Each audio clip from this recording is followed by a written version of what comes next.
Good afternoon, everyone. My name's Dan. I'm on the customer success team here at Build Exact, and I'm going to be taking you through this webinar all about the new things that we've added into Build Exact over the last 6, 12-ish kind of months. Basically just highlighting the new features that we've put in and giving everyone a chance to ask a whole heap of questions and have us answer those. So as far as who's running this webinar today, it'll be myself, but I've also got another guy offside who is, there he is, Dustin.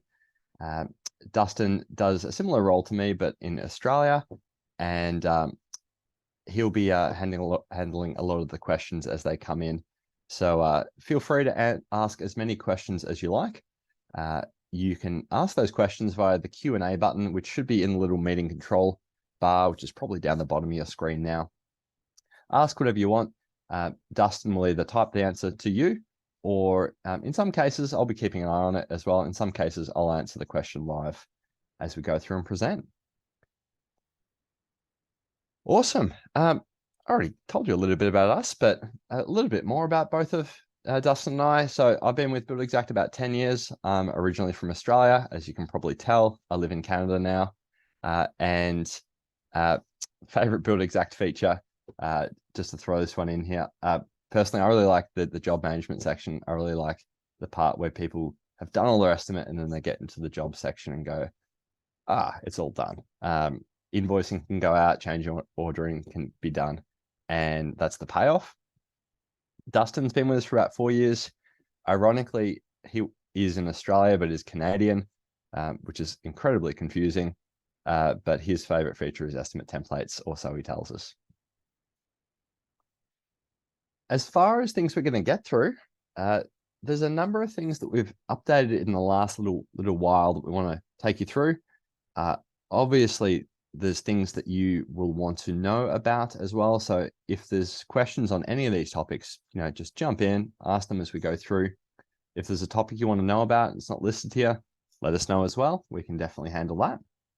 But as far as the main things we want to get through, we'll have a look at some upgrades to the scaling and uploading of plans, which has been particularly useful for a lot of North American users with the plan scaling, where the scale is maybe not a common scale, or it's a bit hard to get scaled accurately. We've done a lot of work there. Made some changes to add things like cubic yard takeoffs, which has been requested quite a bit for things like concrete and excavation. Daily logs, or I'm probably going to call it site diary at some point, because daily logs and site diary are the same feature, but site diary is the Australian version of it. So daily logs, which is just a running log of things through your job. We'll cover that. We'll have a good look at the mobile app, because that's dropped in North America. Geez, I want to say in the last couple of weeks, whereas it's been in Australia for a little longer than that, probably about an extra month in Australia. And then we're going to have a look at One Build pricing, which, if you haven't seen already, is literally just a price encyclopedia, and we'll talk about how that works. All right, let's jump over to my other screen, which is this one here. First thing to look at is just the changes we've made to loading plans and what that means for everyone.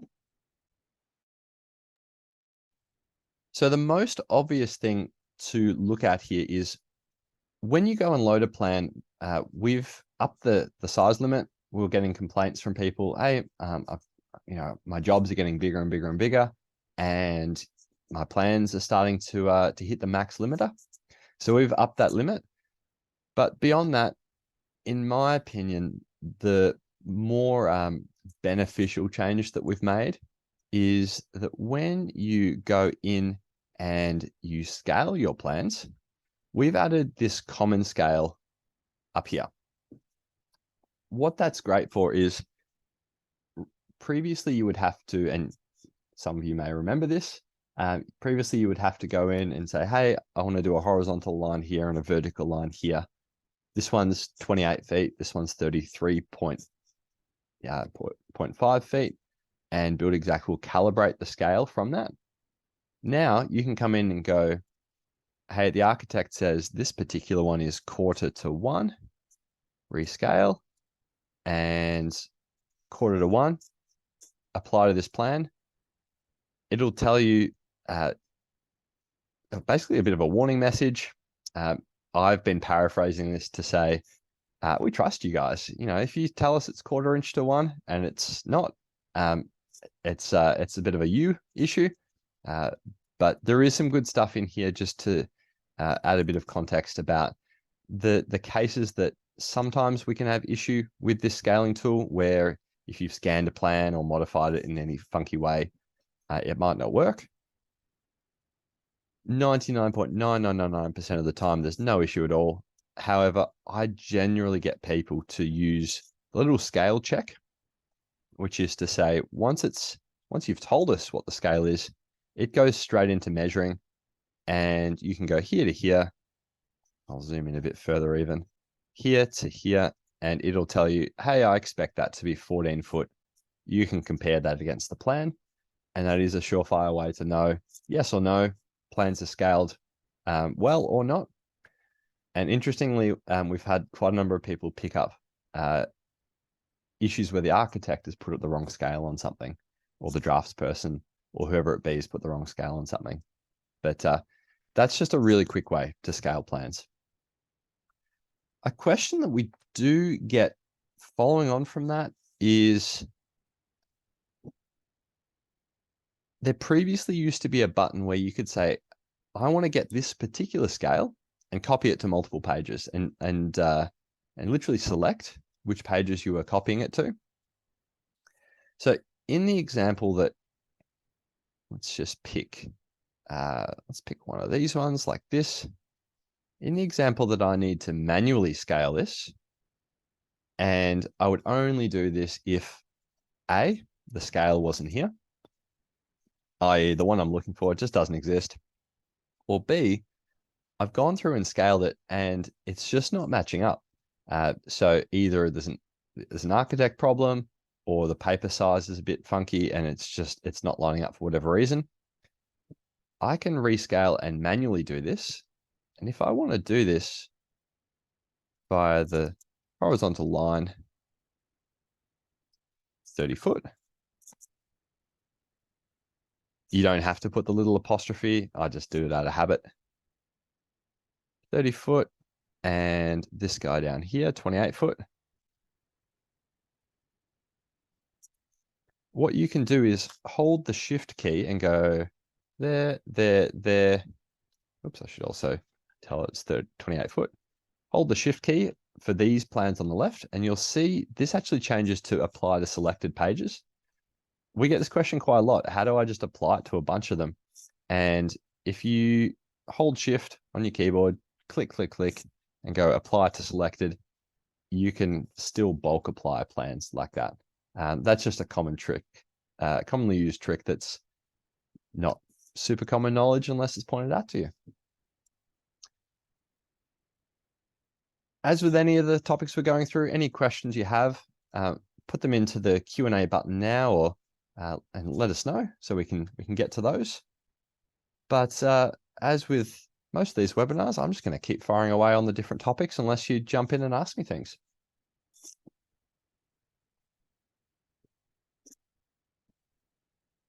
Perfect. So that's the upgrade to the scaling, and how we've made some changes there. The next one I want to talk about is the Cubic Yards edition. So I'll cover actually two things here. Let's say, let's add a new line and just go concrete. Two things here. One is, if I put in CY, it recognizes that when I hit the takeoff here, it recognizes that as cubic yards. That's a nice, easy thing that it just picks up on. Probably the more beneficial way I can point this out in regards to what takeoffs we've actually added, and I do this in trainings with people, so you can definitely do it yourself and get it to pick, to show you the full list of takeoffs we can do. If you leave this box blank and hit takeoff, it'll go, hey, I don't know what you're doing. This is the full list of takeoffs that you can pick from. And just from top to bottom, you'll see the standard ones, cubic, square, and lineal feet, and then cubic, square, and lineal yards. So as well as adding cubic yards, which is the one I'm going to do now, you can 100% do square yards, lineal yards, and then each, which I kind of think is overlooked a little bit. Each is basically a dot kind of counting tool, and it's super useful for, hey, I want to count appliances, or I want to count light fixtures, or I want to count post holes, or anything like that. But just to give you a bit of a quick tour of the cubic yards, I'll click that and I'll go okay. If you can do square foot or square yards, you can do cubic yards. It is almost 100% the same. Let's go find that one. That'll be perfect. The only difference here is it wants to know the depth in feet. So if I've got, let's say, a 4-inch slab, that'll be 1/3 of a foot. And I can go, and I'm doing kind of a quick, easy one.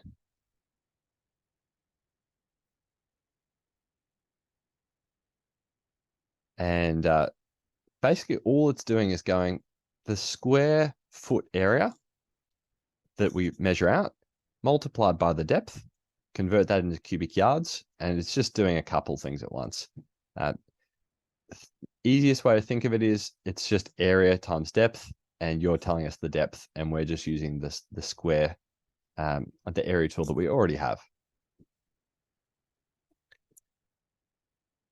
Main point out here, if you didn't know this cubic yard tool is here, then hopefully now you do. Definitely make use of it, as mentioned, for things like concrete, excavation, literally anything that you'd prefer to ultimately have not only budgeted in cubic yards, but I kind of think of this a little further into the future. I think of, hey, when I get to purchasing of materials, how would I like to see it then? Would I like to call a supplier and say, hey, I want concrete in cubic yards, or I want concrete in cubic feet? Like, what's my preferred unit? And I just kind of like to have it set up so that when I get to that purchasing point, I don't really have to think about converting it. It's already done. And that's the main reason, I think, why cubic yards is useful here. Awesome. As always, any questions? I know I've seen a couple pop through, and Dustin's been pretty quick replying to them, so thanks for that, Dustin. But any other questions, keep sending them through. And I'm going to push now into the site diary, or daily logs, as it's called here in North America. And I'm going to talk about, oh, that was perfect timing. I'm going to talk about what the daily logs is, how does it hook in with the mobile app, and I suppose what is the intent of actually having it here. So I'll get rid of that because I'm about to tell you all about this stuff. But if you do get this pop-up, or any pop-up in Build-Exact like this, as I'm sure you're aware already, you can, for a lot of our new features, leave feedback, or you can go through to the help guide and see a video or read some info about that. But to intro the daily logs, I'm actually going to put it in perspective of the mobile app. So let's bring this one up. And I do this mainly because, yes, the daily logs is fantastic and you can use it with or without the mobile app. But I find that just as I explain it, it naturally makes more sense to people as they're thinking of it in terms of people interacting from on site and where everything's kind of going. So give you a quick summary. Daily logs is designed to be, as it kind of sounds, a daily log. So we're getting people capturing things like, hey, today we got the delivery of concrete, or today, maybe it was an incident, touch wood, hopefully there wasn't. But those kind of things are just logged in this daily log, essentially diary. Where it connects into the mobile app is that you can invite people on site. So your supervisor, plumber, electrician, kind of whoever you want, you can invite them in to use the mobile app called Build Exact Onsite, and they see the daily logs tab as well as the job details tab via that phone app. So if you're putting a daily log in to say, refrigerator was delivered and we put it in place, and you've got the electrician talking about wiring in of different appliances, both of those items can have a separate entry. They can be made by separate people, and both of those people can put a photo of the work done. The real benefit here is you can have multiple people kind of contribute and go, this is what I did, and here's a photo. And it really is a bit of a conversation, as you'll see when I jump back to this one, because you can make comments on it and you can ultimately share them off to the client. You can do a whole bunch of different things with it. So I'll get to the point and I'll actually show you what it does. So I'm adding a post via the desktop version, but as I show you the mobile version, you'll notice it's pretty much the same. Let's just say oven installed. When did it happen? And your date format will be obviously different to mine. Being Australian, I flipped mine over, but don't get too stressed on that. And what images do I want to put in? Now, you don't have to put images to stuff. The main reason it's useful is A, to be able to prove that someone has done some work, and B, we have the ability to take bits out of this daily log and share it onto the client. So especially stuff that you have put in here and it's got an image of something that looks pretty good, that's a great thing to be able to share onto the client. So like if I did that, and you can have up to 15 images, and you can write a short novel into this box. Save that. We're going to keep on this right-hand side, we're going to give you a bit of a list of, hey, what posts have been done, what days. You can search through them. So oven, assuming you can spell, which isn't my forte. You can search through them. And this is just a running list or a running log of what's going on. Awesome. To add on to a point I made before, we want to be able to share this highlight stuff onto the client. So anything that's got an image in it, like this one, will have a share button. And if I hit share and I have a lead tied to it, which, and this is definitely my bad for not having a lead on this one, I can share this onto the client.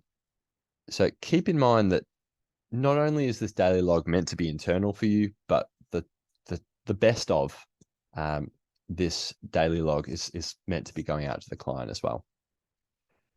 As soon as we tell people that, their natural fear is to go, oh, but what if the guys on site put something in here and I want to share it to the client, but they've written something stupid or they put a silly photo in or whatever. We absolutely got this feedback when we were building it. Really just to say, you can edit anything. So if you're a desktop user, i.e. you're a main Build Exact user, you're not just an app user, and we'll get to the different permissions later, you can edit. And that's to cover the case where maybe the guy who installed the trim took some great photos, but wrote, this is terrible trim, never buy it again, I hate it.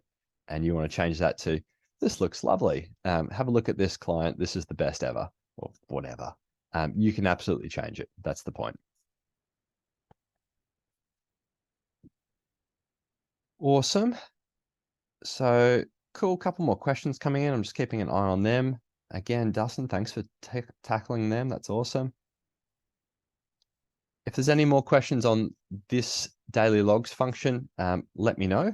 Otherwise, I'm going to kind of, I suppose, go more into the mobile side, how you would share things, how you would invite people, and a few more of those other more mobile specific examples. So number one, And a lot of these, one thing we found is the mobile app is a notoriously hard thing to show people in training sessions. So I generally go to these articles quite a lot to show screenshots. One thing I will quickly point out is the screenshot here will be a little bit different in North America because we don't have job ads. And we also don't use SMS alerts in North America. We use messages instead. So it'll be a little different, but by and large, it's almost identical. First thing I want to cover is if you were to start using the app yourself. So let's say this is you download the app, and we will absolutely cover where you'll find it and what to search for and where to get it. But what you would see the first time logging in, when you first get there, it's, as mentioned, connected to your BuildXact in this kind of fashion, where you're going to see the job details and daily logs. Because of that, the first time you go there, it's going to show all active jobs in your BuildXact main desktop account. And you can then drop into whichever one you like and see specific details about that. So the job details, you'll see any photos, and I'm going to be jumping back and forth quite a lot just to show you where those relevant parts are coming from. So the photos are coming from the job details documents area, and I can share them in by going click and share to on site. So a really important point here is the documents area. You might have, let's say, 100 things in here, and that's 100 things total, but you might have 20 of those that are accessible via the app. We've done this on purpose because some of those documents might be permits, and some of them might be, client bank information. It could be all kinds of stuff. And we wanted to give you the option to choose which items get shared and which ones don't. So if you ever get someone on site going, oh, hey, I'm looking for this and it's not here, more than likely it hasn't been shared. Main takeaway is we by default don't share it unless you come in here and say, hey, put it in the app. Going back here, documents are also shared. And it's supposed to be a really quick little summary of the job. Into the site diary part. So let's go open this one. This is literally the mobile version of what I was showing you 2 seconds ago. And apologies again, I know I'm probably going to use site diary and daily logs interchangeably. North America, it is 100% daily logs, but force of habit, I'm going to confuse the two. So the mobile equivalent of this is this. You'll go from your job details, hit the tab up the top, and you can do very similar things to what I've shown you in the desktop version. You can make a post, you can add photos, you can post it in. And I made this point before, posts can only be deleted from the BuildXact. Calls it the web app here. I call it the desktop app. It's the same thing. Once a post shows up, remember, we want it to be an engaging thing. So if there's comments that you as the main user in the desktop app want to put in, looks great, thanks, absolutely do it. The guys on site can comment back. It's supposed to be a two-way conversation. So think of this very much as both of you accessing the same exact thing. Awesome, we've covered sharing documents. Probably the only other two big things worth a mention here are, how do you invite other people into the app? And this is something we definitely get questions on. So there's how does it work right now? And right at this moment, the invites to get multiple users into the app are all done from inside the phone app itself. So what I've tried to illustrate here is to say, hey, let's say you as the main BuildXact desktop user, you go and you download the app yourself. So you've gone to the App Store or to the Google Play Store. And just for those who are wondering, I'm going through help.buildexact, and I'm just going through all the articles in the on-site section. So there's about 10 of them, and they all cover the most commonly asked things. So there's a link here to the App Store or the Play Store, and you can find the relevant one for you. But let's say you were the first one to log in. It'll ask for your BuildExact email, same one you use on your account. In North America, it's slightly different to what's shown here because we don't use the phone sign up. What'll happen is you put your email in and it goes, hey, we've sent an email, a 6-digit code to your email. Can you go over there and grab it? You will presumably, hopefully, do that. Grab the code, come back, pop it in, and it will log you into the app. From there, if you're going to go down the path of inviting other people, it's as simple as you going to the job you want to invite people to, and about halfway down the page, it's got crew. So see crew, literally who's invited, and you can see there's 8 people in there.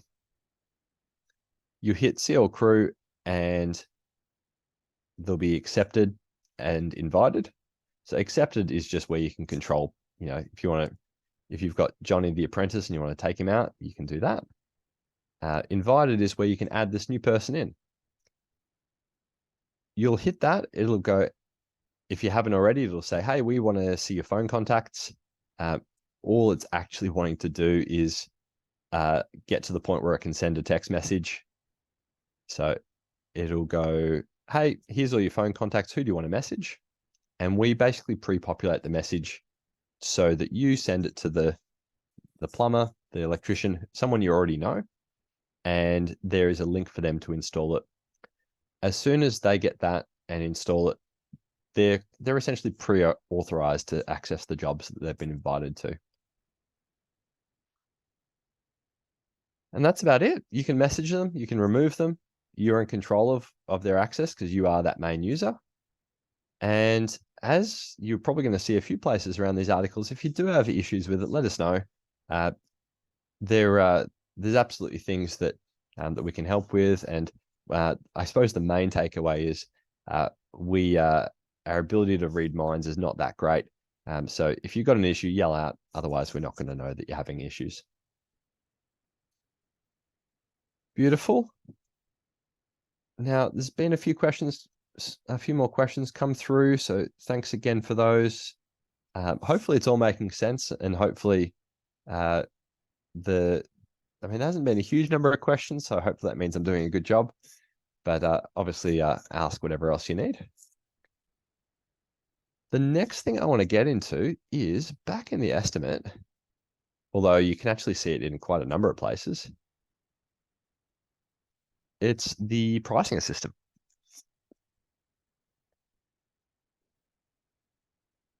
Just go back and refresh that.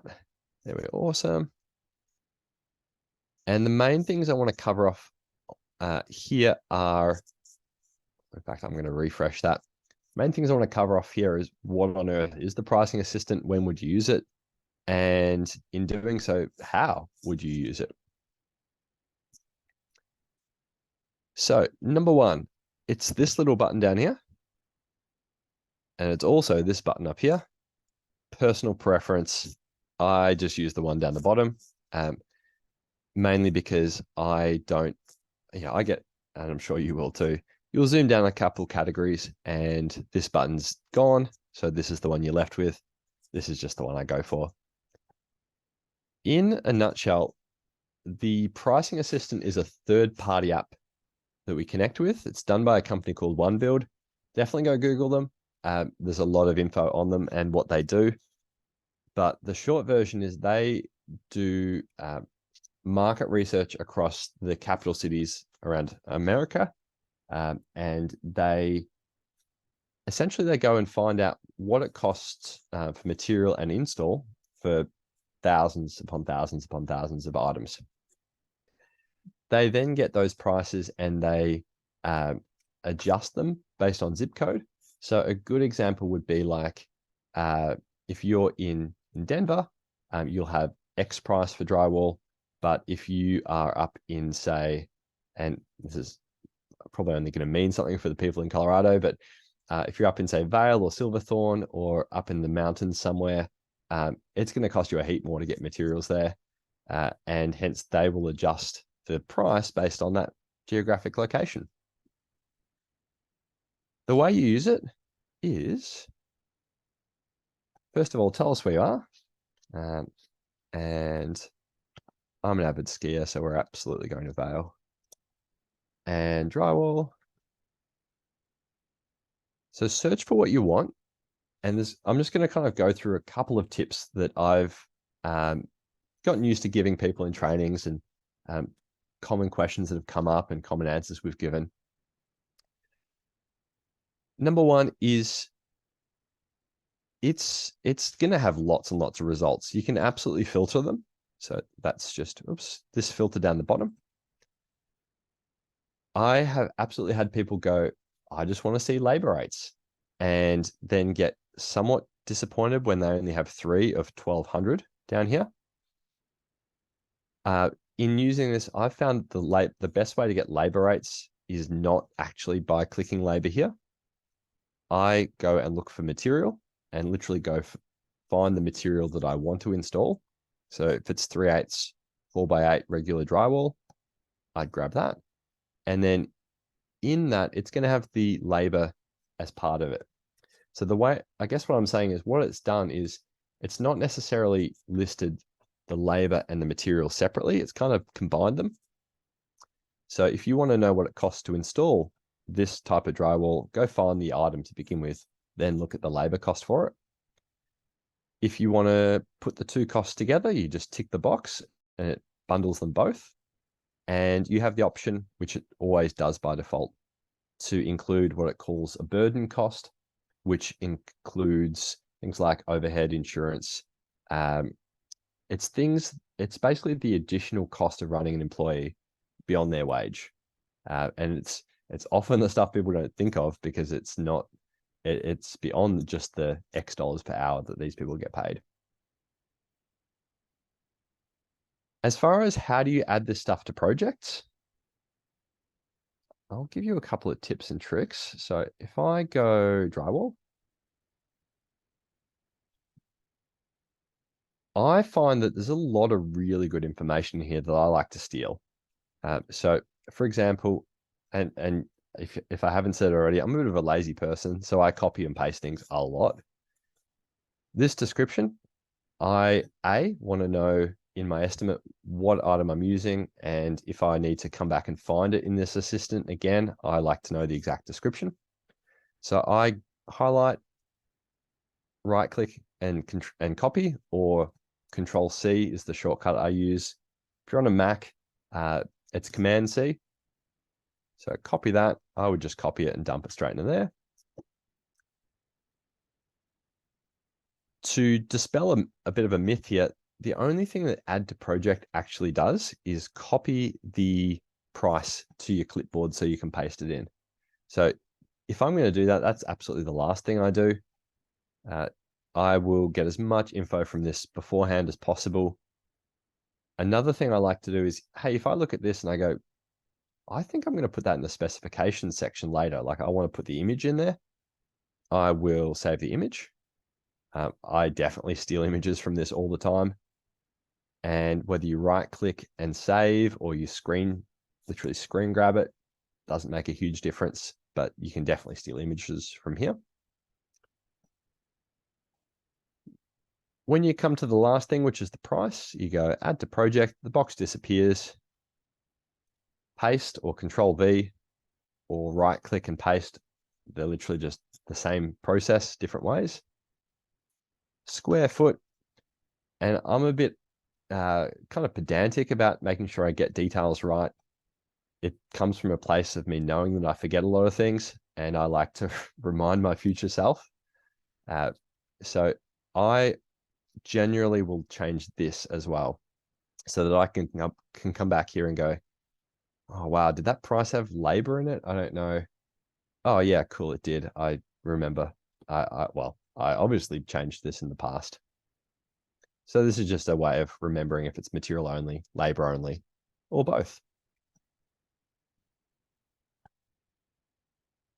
Only other tips about this are there are what's called assemblies, and it's the way that OneBuild uses assemblies is pretty much the same that BuildExact uses the word assembly in North America, where if you want to go beyond it's just drywall and it's labor, and you want to break it down into tape and compound, it's doing this per lineal foot of 8 foot wall, and it gives you the price, lineal foot price to install this, and it's basically going to be telling you the price for the tape, price for the compound, price for the drywall. Typically, we see people just use this as one line, but if you're building assemblies, you can absolutely steal inspiration from this and grab these items and put them into your own BuildExact assemblies.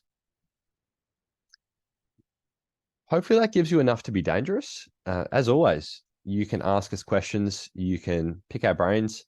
And while I'm thinking of that, if you do need to ask us questions, this need help button down the bottom left will take you to chat with Finn, the robot, and you can book either a consult time with us, or we do support times, or you can get into the help articles. I suppose the main thought while I'm on this topic is we want to make sure we're doing what we can to get you guys good value out of the software and essentially good usage.